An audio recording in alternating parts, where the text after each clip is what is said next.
Hi there fellow roleplayers and game masters, my name is Mr. Jurassic and this is your go-to YouTube channel for anything Cypher System. And if I can give you two pieces of advice in life, it would be the following. The first one, do not ever travel through time. The second one being, if you end up traveling through time, do not travel to the era of dinosaurs, because that is exactly what happens in Predation. But what can happen is that the people who sent you there fuck up and they completely destroy all means of time traveling, getting you stuck, cold and lonely in the jungle together with creatures that want to eat you. So yes, today I want to talk about Predation, a genre book for the Cypher System that you can pick up from the Monte Games web store, and it features a lot of very cool stuff. First of all, dinosaurs. Second of all, bazookas and laser guns and laser sticks and technology and humans fighting dinosaurs and humans riding dinosaurs and all of that stuff. And its premise is actually really interesting because there's people millions of years ago in the past that have an incredibly big problem caused by people thousands of years into the future.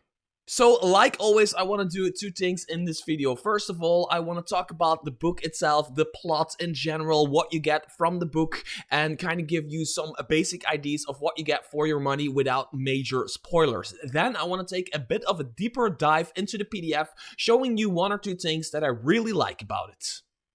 So basically, there were a bunch of scientists who were really interested in dinosaurs, and somebody invented time travel, and one making two. Somebody thought it was a good idea to go to the dinosaur era, and so they did. They went to the dinosaur era, took a lot of technology with them, cars, guns, lasers, whatever, all of that stuff. And every now and then, new people would join that era, and they would have like these bases, and they do research with dinosaurs. They kind of make dinosaur hybrids that were even more dangerous than the sum of its parts. They rode dinosaurs, tamed dinosaurs, fought dinosaurs, got eaten by dinosaurs, ate dinosaurs, all of that stuff. But then suddenly, and nobody really knows how and why and when, the time travel gate, so to speak, closed down, essentially trapping the people in the dinosaur era. They had no idea how to get back or whatever, so now they're stuck there, and they have to survive there, and there is no new stuff coming in, so no rations, no food, no drinks, none of that stuff. They have to survive on their own. Now, you do not play in Predation, you do not play one of those people. You actually play the second generation, the people that grew up knowing nothing else than living in an area, living in a world together with dinosaurs. And it is up to you as a player or as a game master to kind of figure out a way to survive, to kind of figure out a way to find maybe the right technology or a piece of the puzzle to restore the gate, or just have some really cool boots on the ground adventure with dinosaurs. And if that is not bad enough, everybody walking the earth knows that at some point a comet is gonna hit Earth and wipe out everybody. And that is what I really like about this book. It's kind of up to you what you do. Do you try to find a way back to the future? Or do you just make the best of the life that you have on Earth because nobody really knows when exactly the comet is going to hit? Or do you build a shelter that you hope is going to provide you with enough protection, not only from the impact of the comets, but also its aftermath? And it is up to the game master to try to tell a story within that setting of people being stuck in the past with dinosaurs. But the book Predation does a really good job of giving you the tools. I will quickly read from the back and kind of give you like my general impressions of those sections. I have read this book for its biggest part, so I kind of know exactly what they mean when they say stuff on the back of this book, right? So a complete, ready-to-play science fiction game world, science fiction-ish game world for the Cypher System, with a detailed history, scores of fascinating locations, true story, new gear and technologies, and a variety of factions and conflicts to drive your story. Now, that factions and conflicts thing is really important because that's something that I didn't realize when I was first reading this book. Like, I was thinking, like, how do you get back to the future? How do you survive the dinosaurs? How do you build a shelter? How do you do this? How do you do that? But because there's people there who have made children, and there's more people, and they're expanding, and there's more people on Earth, you're bound to going to have factions, and factions are bound to going to have like fights, politically, militaristic, all of that stuff, which could be a really important part of your game. So that's really interesting. That's something I really like about this book. Another thing, more than 20 new creatures and NPC types, from the snuggly Nereza to the unpredictable lad-grown Super Sorry. Encounter Teslasaurs, cyber drones, and genetically engineered spiders, plus dinosaurs of all descriptions. So, like any Cypher book, like any Monte Games book, whatever, it has a bestiary. And that is something that I really appreciate for the Cypher system. You do not have to buy bestiaries. There are bestiaries that you can buy, for example, for Numenera. But every book that I have of the Cypher system, including just the general rulebook, has creatures that you can put in your game that make sense for that world. That is something so strong about the Cypher system that I really love that. New character types and abilities, we will be going into that in a bit. And rules for dinosaur companions. So riding dinosaurs, having dinosaurs as a companion, all of that stuff. So the book really gives you the tools, but it's up to you to tell a story. Now, if you're looking for a bit of inspiration to start the story of your characters, there is a pre-written adventure in this book called The Promised Land, where the characters have to retrieve a missing dinosaur from somebody who is very good and famous for dino wrestling. Now, there's a lot more going on to the story, and it's a full 9 pages thick, which doesn't seem like a lot if you're coming from, say, 5th edition or Pathfinder or whatever, but 9 pages for the Cypher system is actually comparable to like a short form adventure for 5th edition Dungeons and Dragons. So this adventure alone will take you a session, maybe even 2 or 3, depending on the actions your players decide to take. And yes, there are rules for dinosaur wrestling in this book. And here it is, ladies and gentlemen, the PDF of Predation, with an insanely cool cover of people fighting some dinosaurs, but there's also another person on the dinosaur shooting kind of like a laser stick, and the other person flying right here has a bazooka rocket launcher type thing going on. So it's prehistoric / high-tech science fiction kind of stuff going on. Gives you a very big arc, survival evolved, is that correct term? Feeling meets Jurassic Park type stuff, which is insanely damn cool. Now, you either hate it or you love it. That's with all the things, but with dinosaurs, it's even more. You hate it or you love it. As you can see from the table of contents, you have a lot going on, and there's always, in these books, there's always a setting. Now, I'm gonna go straight to business here. I normally don't buy books, especially Cypher books, for their setting. All of these books have their own setting, which makes a lot of sense with like the genre they're trying to portray, so they have the special setting for that. I don't buy the books, I don't get the books. I should say I don't get the books because I get them for free for their setting. So I'm not gonna really talk about the setting here. The only thing I can say is it's not because I don't buy them for their setting, I don't use anything from the setting. I might use some locations, some IDs, some adventure hooks, they have these groups and organizations here, which is really cool, where you have like political and militaristic wars between different organizations and groups that could happen, because we've been in the prehistoric area for this long. There's a lot of people, so a lot of people brings, of course, organizations and cults and all of that stuff. The setting is cool, but it's just not my thing. I always just take the tools from a book and then just roll my own thing with it. So as you can see from the characters part, it is really cool that they have character types in here. Not all of the genre books have types specific to the genre, meaning that they often take the types that are in the Cypher System rulebook, the main rulebook, and they just tell you like how you can use those types for that particular genre.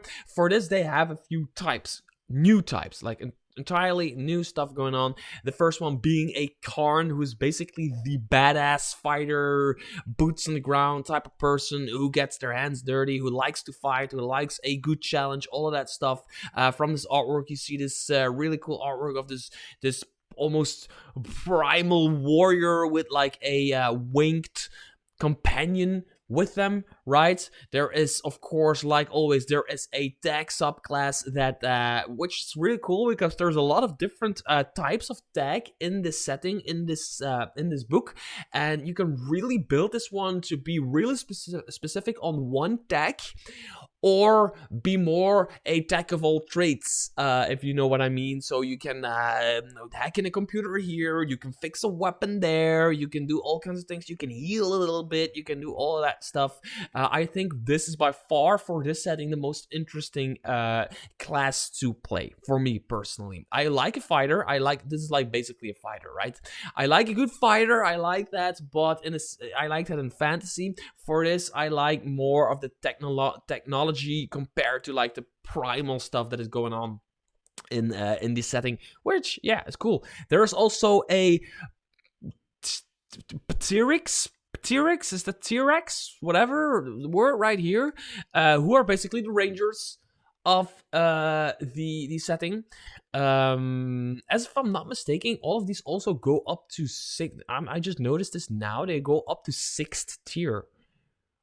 Are most books not to tier 5, if I'm not mistaken? Anyway, so these are basically the rangers, which of course is really cool. Now, as always, they have, like, if it's in a purple box, it is in the Cypher System rulebook, so you kind of need the Cypher System rulebook for a lot of these things. They kind of tell you, like, oh, you can take an ability here. For example, if you take the ability Fleet of Foot, right? You're like, okay, I have the ability Fleet of Foot. Where the fuck is the ability Fleet of Foot? You see here, oh, Fleet of Foot is on page 51 of the Cypher System rulebook. If it's not in the purple thingy, it is, for the PDF, by the way, hyperlinked. If I click this, it goes to the Discover Dinosaurs ability, but it's also just a page number for if you have the physical book. The page number is right here, which is one of those great features. I keep repeating that, a great feature of Cypher System books. They put things that you need in the sidebar. Like, there's also like purple words here and there. I can't find any now that I mentioned it. There's purple words in the text, and then they will reference that word in the sidebar and tell you where you can find more information on that, which is, of course, cool. There is an Osteon, which are basically like witches, and they have like, these are just some of the many names, like heretic, liar, leader, god, historian, the most mystical of all the types. Osteons have the power to see, to remember, and to tell. They read the bones, the cards, the skies, the anomalies of time, and the body language of others to their advantage. Oh, by the way, anomalies of time, anomalies is a system that's also in this book that kind of talks about like how there's sometimes fractures in time and space. They can happen for an hour, they can happen for a year, whatever, and you can kind of see on the horizon that some land doesn't line up with other land, and it's just there's a lot of like there's a separate mechanic to that, which is really interesting, but I won't be talking about that in this review, just for the sake of this review being otherwise just way too long, right? There is and then they talk about the abilities, but another thing that I quickly want to talk about is the companions. So in a lot of tabletop RPGs or a 5th edition, if you have a companion, it's basically like one bit of text, like, here's your companion, they can take an action, they can take an attack action, they can take a bonus action, they can do maybe have like 3 attacks or whatever. This companion system is easy to understand, like anything Cypher System, but also really deep. And that is the thing about this book. Companions are really important. Everything about this book goes off of the idea that your players have companions. Now, it says right here, you can choose not to, GMs can choose not to start characters with companions and instead have them work to gain companions during gameplay. It is possible, of course, to have a party that doesn't have dinosaurs as their companion, but the entire book is kind of based off of the idea of having companions. So that's just a thing that you need to take into account before buying this book. Now, I think it would be really interesting if you'd play a character, say you have a group of 4 people and 3 people have a companion, but there's one person whose, I don't know, nephew got eaten by a dinosaur, and now he doesn't want anything to do with dinosaurs anymore, making that one person in the group really be like, I don't want a dinosaur companion ever. It's kind of like I, Robot, right? The movie with Will Smith where everybody has this robot companion, but Will Smith decides not to have a robot companion. I think that could be a really cool way of storytelling. But other than that, there is a lot going on for your companion. There is a background generator, random rolling table. There is, if you interact with your companion, how difficult it is for you to interact. There is, you can heal them, how you gain them, how you lose them, of course, if they die, what happens, and creating your companion. And there's like a bunch of different dinosaurs that you can kind of choose from, or depending on your game master, you get a Tyrannosaurus, tyrant lizards, which is really cool. The nickname / translation of the dinosaur is right here. I absolutely love that. So the tyrant lizard is one of those. You can have the running lizard, the raptor, the running lizard. There is the ornithomime, which is the bird mimics. There is horn faces, Sherman tanks, and I think that's really cool. Especially if there is this bit in the book where there's this conversation where one person says, "Oh, that looks like a giant running lizard," and then the other person goes, "What is a lizard?" And that's really sets the tone of the setting in like one conversation, because one person came from the future, so they know what a lizard is, so they say, what is a freaking lizard? They say, it's a running lizard, it's a big running lizard, while the other person is like, what the fuck is a lizard? They grew up here among the dinosaurs, so they don't know what a lizard is unless they like are being taught that in school or whatever, right? So that's really a cool thing. There's more. There's toothless dragons, and then they all have their as you can see, ability lists, and all of the abilities are here, like Bird's Eye, Bone Breaker, Masterful Attack, Morale Booster, which I think is really cool. The Morale Booster, just having your companion around makes everybody feel happier, healthier, and more relaxed. During rest, your companion puts friends, comrades, and companions at ease so much that they gain a +1 to their recovery rolls. Stuff like that. So I think the mechanics here are really, really, really thorough and really, really well done. There's more. It's vigilant, intimidating, sociable, all of that. Clumsy, clever, curious, which are dispositions, by the way. It is so completely fleshed out that, yeah, it really is a big part of the game of predation or whatever. There's even like flying ones, as you can see. So yeah, it's really, really cool that it is in here, and it's really cool that they don't just put this in here as an afterthought. Like, oh, you can also have a companion. Oh yeah, you can have a companion. They can attack on your turn, or you can command them to attack on your bonus action or something like that. No, it's just like, here's a companion, and they're their own. They almost have their own character sheets. Like always, there's a lot more to the book, but I can't talk about everything in like one video. So let's scroll to the bestiary real quick. And as you can see, there's a lot of animals in here, a lot of creatures in here that make sense in prehistoric area and that don't necessarily make sense unless there's people with technology in that prehistoric area. So there's dinosaurs in here that probably existed in the form that we see in here. There's dinosaurs that probably didn't really exist like that, and then there's like these hybrids and stuff they built themselves. There's the Acroplosaurus. These high armored kings are the defense bastions of Sati. So Sati is an organization that's really important in the book, in like the lore of the book. Most often an ankylosaurus or something else that's covered in form-fitting hydraulic armor. So yeah, okay. There's Enzus in here. So as you can see, I just wanted to really quickly scroll through this because it's really cool that almost like all of the books from the Cypher System have bestiaries in them. So there is beasts in here, enough for you to at least have a ton of sessions of fun. There are agro raptors in here, named after Agro's faithful dog. Agoraptors are also known for their speed, strength, and superior tracking skills. Agros are one of the most successful outcomes of SETI's early selective breeding program, created by the smart, loyal companions.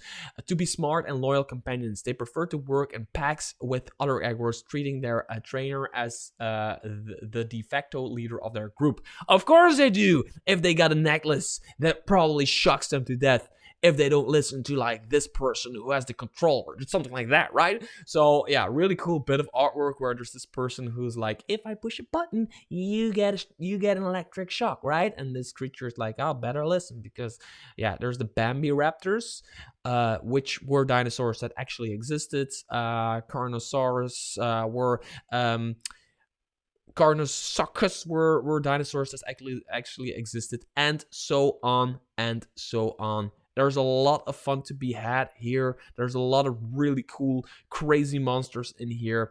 There is, like I said, a starting adventure in here. There is gear in here, new foci, new whatever that other thing is that's not the foci, descriptors, new classes, bazookas, guns, dinosaurs, armor, all of that stuff. You need to start playing a high-tech game in a low-tech environment. Until next video, bye-bye.